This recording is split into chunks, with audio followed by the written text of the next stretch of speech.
God of War Ragnarok has been delayed to 2022 and will also release on the PS4. What? What?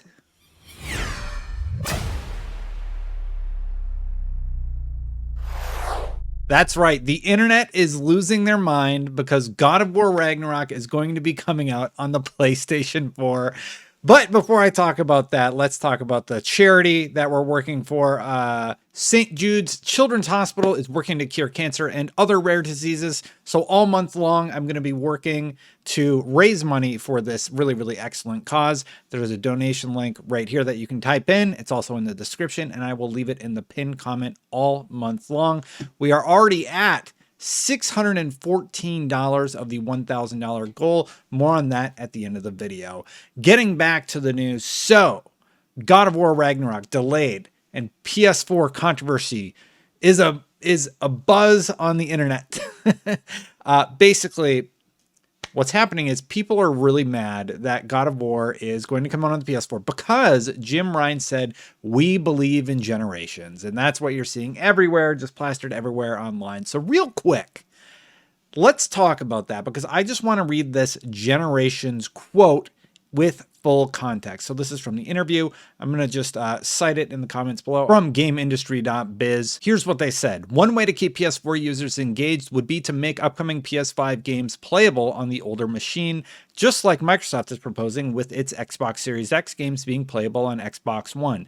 Yet Ryan says that's not something PlayStation is interested in doing. Did he say that, though? Let's read what the full quote is. We have always said that we believe in generations. We believe that when you go to all the trouble of creating a next-gen console, that it should include features and benefits that the previous generation does not include. And that, in our view, people should make games that can make the most of those features. We do believe in generations, and whether it's the DualSense controller, whether it's the 3D audio, whether it's the multiple ways that the SSD can be used, we are thinking that it's time to give the PlayStation community something new, something different that can really only be enjoyed on PS5. We have always felt that we had a responsibility to serve that PS4 community for several years after the launch of PS5, and that it represented a huge business opportunity for us, Ryan says. The numbers are quite straightforward. If you say in broad brush figures that we have a community of 100 million PS4 owners right now, and in the first couple of years, I don't know, somewhere between 15 and 25 million might migrate to the PS5, that still leaves a huge number of people with PS4s, and that community is demonstrating an amazing stickiness and willingness to stay engaged that I think the events of the past few months have just reinforced what we knew already. So, reading between the lines there, I think what he's saying is the plan was to have the first few games be cross-platform before they go all in on PS5. And the sort of features that he's talking about were the DualSense controller, etc., etc. Yes, he does bring up the SSD, but interesting fact about God of War that somebody brought up in the comments was that God of War had a ton of things that were removed from it because they had crafted an experience, and likely what is going to happen is those are going to be utilized in this new version of God of War. So here's why this controversy bugs me so dang much. First of all, you're talking about an install base. Let's say they have 25 million consoles. I think that's about where they're at sold. Okay, you have 25 million PS5s. You have 115 million PS4 owners. And the type of features that can be seen in the PS5 are higher frame rates. We saw that with the God of War update, 3D audio, HDR, and ray tracing, just quality of life things, plus just generally speaking, reduced loading times in a game like God of War. Now, to imply that developing cross-generationally for the God of War franchise is somehow this major negative, it kind of drives me nuts because because it's based on the idea that the developer had this amazing idea on how to use that super fast hard drive, or even worse, it's based on the idea that a developer should be forced to harness some new piece of technology every time they make a game.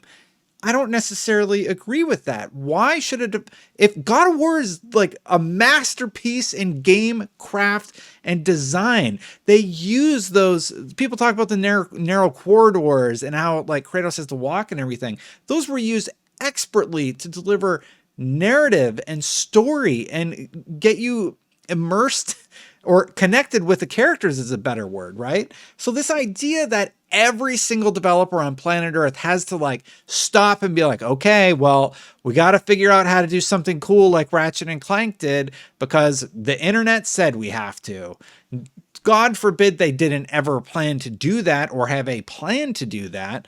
Like, look, you're still going to play the best version of God of War Ragnarok on the PlayStation 5. It's going to, like I said, it's going to look the best. It's probably going to have ray tracing. It's probably going to have the best frame rate, a solid frame rate on that platform. It's going to have higher textures.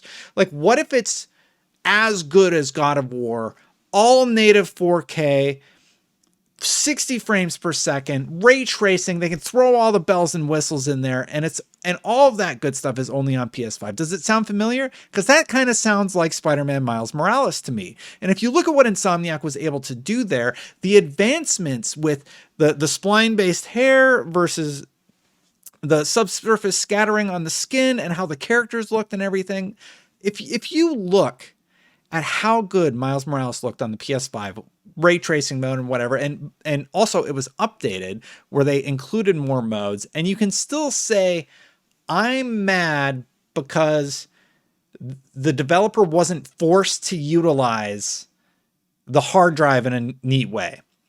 Look, Insomniac had an idea for Ratchet and Clank where you can use wrist to transition through the world, and they decided to use one of those mechanics. But saying every developer has to come up with a cool gimmick because the hardware is there, it is totally bizarre to me that you would do that. Like, you start with your highest console and you develop with that in mind, and then you work backwards from there, right? You don't start from like the worst platform and work your way up. And I feel like we just keep coming back to this conversation because I've had this conversation so many times with Xbox. You develop for the highest SKU and you work your way backwards. Sometimes you could even split those teams apart. So somebody's developing the previous gen version of the game and someone's developing the next gen version of the game. Yeah, anyway, I just kind of wanted to throw my 2 cents out there, and the story sort of drives me a little bit nuts. But yeah, there is another little bit of a controversial thing that I wanted to talk about. I think I'm going to save it for another video, but people are guessing that in addition to God of War, Horizon would delay to 2022 along with, well, there's not really anything else listed. So let's say God of War gets out of the way. Let's say Horizon gets out of the way. We find out whatever's going to be coming from Xbox at E3. Is somehow 2021 going to be Xbox's fall season? That would be really, really surprising. And you know, I keep making my fake graphs, but then stuff like this keeps happening where your PlayStation core fan base is mad at you. Like, yeah, I don't know. So I feel like I'm a crazy person, but I actually think Sony is making the right move here. All signs point to the fact that we're still going to get a phenomenal God of War. I'm sure you could mess it up somehow, but the first one is probably one of my games of the last 10 years. Like, the fact that there's so little faith that it's going to be good because it doesn't harness one thing the PS5 does is insane to me, internet. Anyway, oh man, I hope I'm going to get memed. Someone's going to meme me. I just know it. Anyway, all right, so that was the story, and I'm really, really interested to see where this goes. Kudos to Sony for their other quote. We're going to take it easy on our devs. I really, really appreciate that. Now, let's talk about charity. So I am working to just raise money for St. Jude Children's Research Hospital. It's a little fundraiser called Helping St. Jude. Check this out. We're already at $614 of the $1,000 goal. I cannot believe it. I started like 2 days ago. Thank you so much to people who have backed.